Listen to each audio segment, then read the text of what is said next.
Donald Trump got a reprieve from an appeal court in New York where he was due to post his $464 million bond in the fraud trial. And if he didn't, then Tish James was free to start seizing his assets. An appeals court lowered the bond to $175 million, gave him 10 extra days to post the bond, and also said that Tish James couldn't enforce any seizure type activity until September of this year.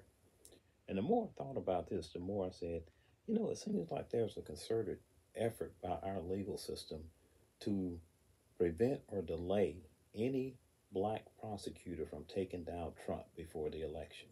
Now, Alvin Bragg trial is supposed to start on April 15th now, but everybody knows all the details of that.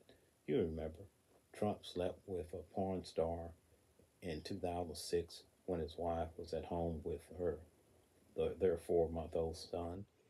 And then when the election came along, he paid her off to keep her quiet.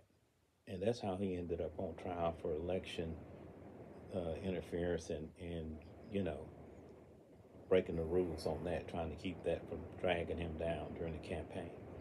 Then you have Fonnie Willis in Georgia, went through that 60 plus day delay deciding if she should be on the case because of her prior relationship with the lead prosecutor that she appointed. And then we have the thing down in Florida with the documents. Well, there's no slowdown needed there because the judge is in the tank for Trump. Apparently, she's delaying everything on her own. So I think the optics are they did not want what I call a 1/8 of a man type person, where in the United States, the median net worth of a black family is 1/8 that of a white family. They didn't want that type person taking down Donald Trump.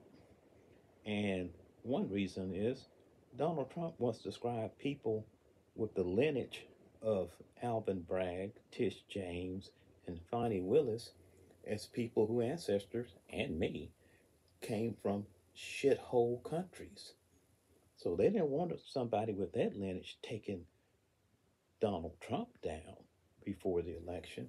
That would fracture the ego of the MAGA base and enrage them. So they're trying to delay all this past the election. Then if he loses, have at it. But if he wins, they'll probably put some sort of thing in place. Oh, you can't do this to a sitting president. That's my theory. Maybe I'm paranoid, but it sure seems suspicious that every time you turn around, there's a delay, there's a reduction, there's something in favor of Trump to keep these able and excellent examples of black prosecutorial power from taking down Donald Trump.